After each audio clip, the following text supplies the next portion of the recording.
Hey guys, Warwick here with Casual Chess, playing another 5-minute game today. Looks like my opponent is from India, playing as white. He starts with e4, ranked 1405 versus 1413 for me, so slightly lower for him. Okay, we start with the Scotch game. I must admit to being unfamiliar with how to actually play this opening.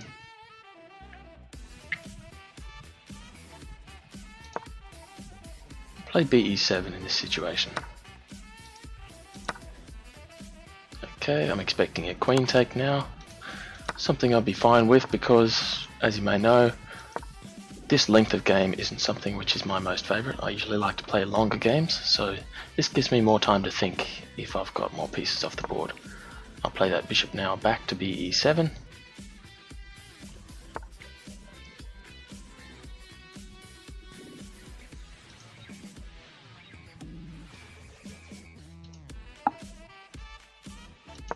Okay, and we'll play Bf6 now. Bf6 encouraging him to take that bishop, allowing a retake with the knight.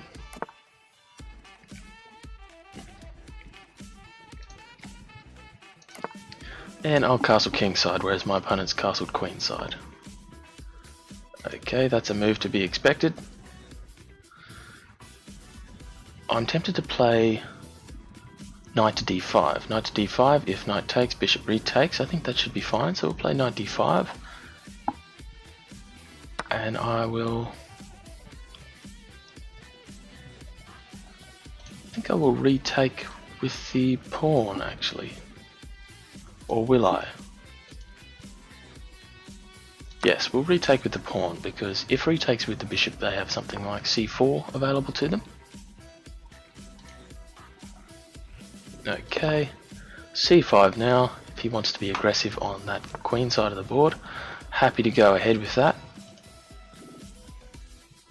Okay, now after c4, will I retake with the pawn? No, I don't think I will actually. Something to be expected here.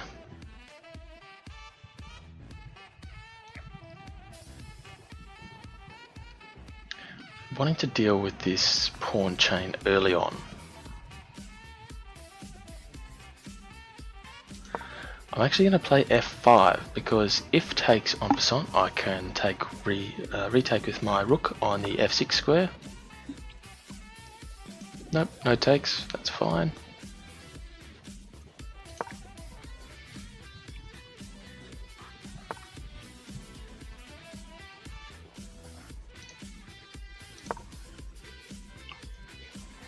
Okay, looks like this is going to be a fairly closed game. My opponent has no advantage over me at present. However, they do have that pawn on the E file, which is more advanced.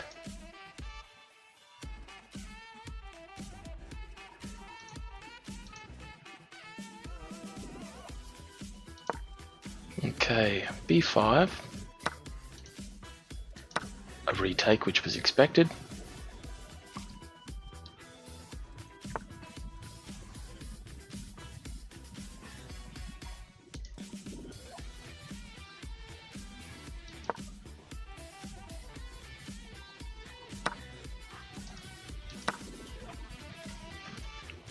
Okay, we now have two passed pawns.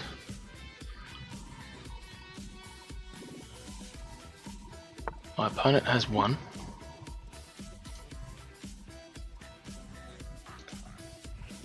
Alright, very tempted now to play something like d3, and in fact I think we will play d3. Puts his bishop in a bad position there.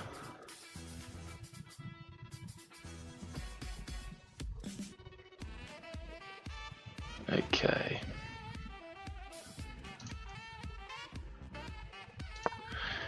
Rook fd8.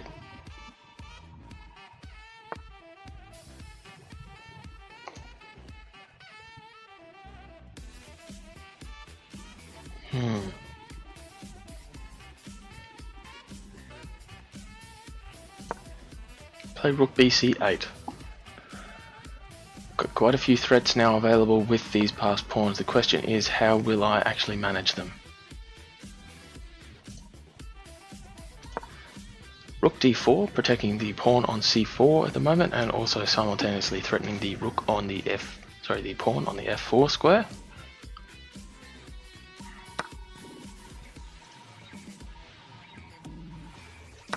Okay, we retake now.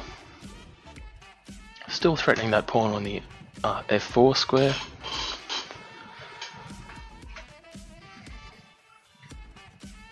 Something like king to e3 is expected.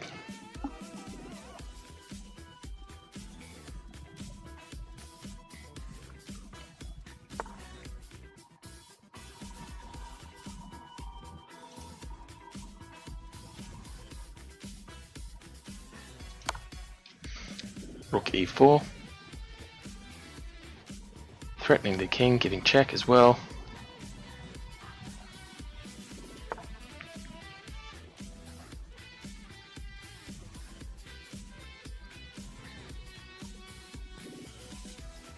Okay.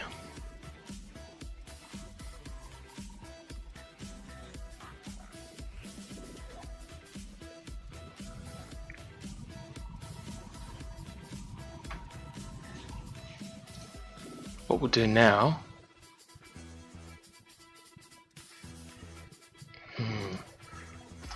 I really want to play something like c2. I just don't think that it's right in this situation.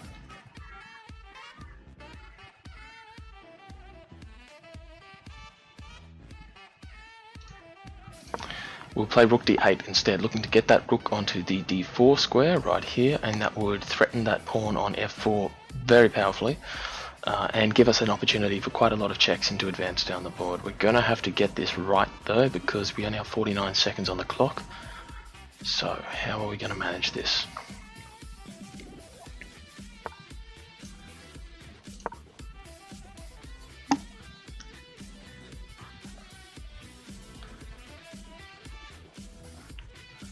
Double defending that pawn on c4, which itself is defending the pawn on d3.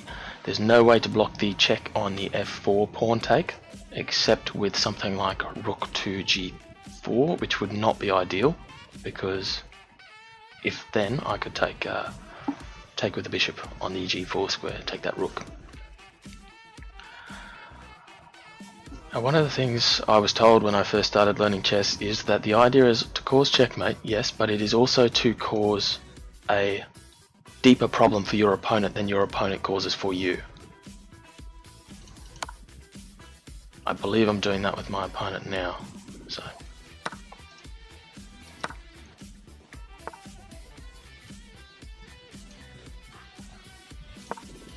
okay, rook a4.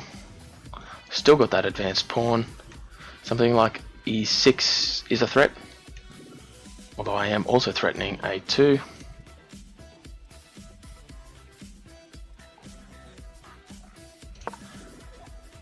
Rook c4. Rook c4, intending to go for my c2 square there with my rook.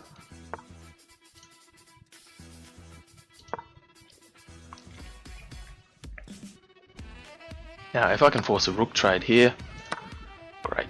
I think this game is probably won for me now. The only question will be, can I get to the end of the board? I'll take that pawn there on the a file.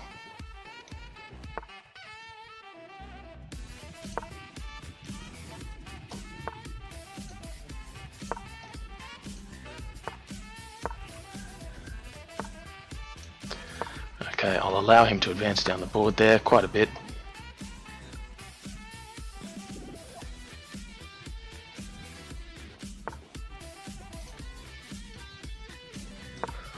Okay, how am I going to take advantage of this now?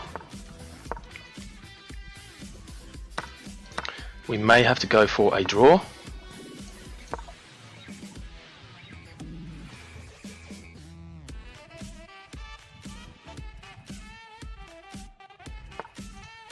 I suspect a draw is what we will be going for. Should have taken that pawn there.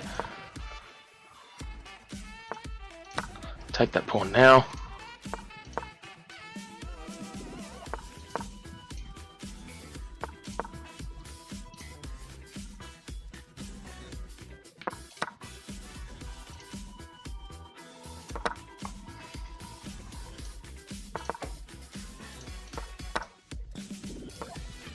Okay, we're playing fast, but it looks like this is going to be game over for me.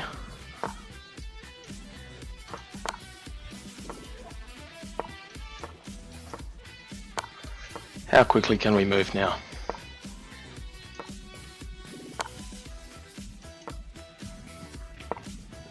Really running out of time here. Okay, so draw by insufficient material there. Unfortunately, we weren't able to get the win in time. However, we did beat the opponent in terms of material. Counts as a draw. I'm okay with that. But for some of you watching, why is that a draw by insufficient material? That's a question that people often ask. So the answer is this. I don't have any time left to checkmate my opponent, and hence I cannot win. But my opponent does not have any material or any capacity to checkmate me. So even if they have infinite time, they have no capacity to beat me. In fact, I could throw away this queen and allow them to take it, and they would still not have the capacity to beat me. So, since I cannot beat him under any circumstances, and my opponent cannot beat me under any circumstances, the game is declared to be a draw by insufficient material, meaning that I've lost on time, he has insufficient material to checkmate me with, hence neither of us can checkmate each other, and it's a draw. So, an interesting finish there. I think that might be the first draw we've actually got on this channel. We played very quickly towards the end there, but unfortunately not quick enough. Another question some people may ask is why were my pieces showing up red in terms of where I was moving them to towards the end. That's what's called a pre-move. So in anticipation of my enemy's maneuver, I moved my piece in advance, and this is called a pre-move. Moving in anticipation. Essentially, the computer records the move that you were intending to make, and it makes that move for you, provided the move is a legal move to make on the next move. So down the bottom right here, I'll give my opponent the thumbs up. He was a good sport. We really pushed each other there. I think that was a fair game and a fair outcome. So there isn't too much to analyse there. There was definitely a way for me to win, and I think I did screw it up. It'll be interesting to look at, but I'm actually out of analyses for today, so I'll have to run that one tomorrow and see where I could improve. But looking back at something like this position in the game, 32, I think this was the crucial move here. So I may have had the win at this point, I'm just not entirely sure how. I think possibly rook takes d3 was a mistake. Maybe something along the lines of rook takes. That to me looks better. But again, this can be hard to execute when you're moving, trying to move quickly. So in the next move, I don't know how my opponent's really got any way to defend against this. Possibly something like rook g4 so that it takes. He's got a little bit of leeway to try and get back in the game with this pawn on the e5 square looking to run down the board, but obviously very difficult to execute. So just in review, I would say that the 32, during which time I played rook takes d3, was probably a mistake. I think that might have been a missed win there, and possibly it would have been better to play rook takes f4 with check, which gives me the opportunity to win a piece then on the d3 square. So alright, we'll take that as a lesson learned, but a good outcome for that game in some sense, and I was quite happy with how quickly I was able to move towards the end of the game there. A draw is probably a fair result. Okay guys, hopefully you liked that game. If you did, please give the video a like. If you didn't, then please let me know what I could do to improve next time, and I'll try and work on that for you. Otherwise, I will see you in the next video. Thanks for watching. Bye.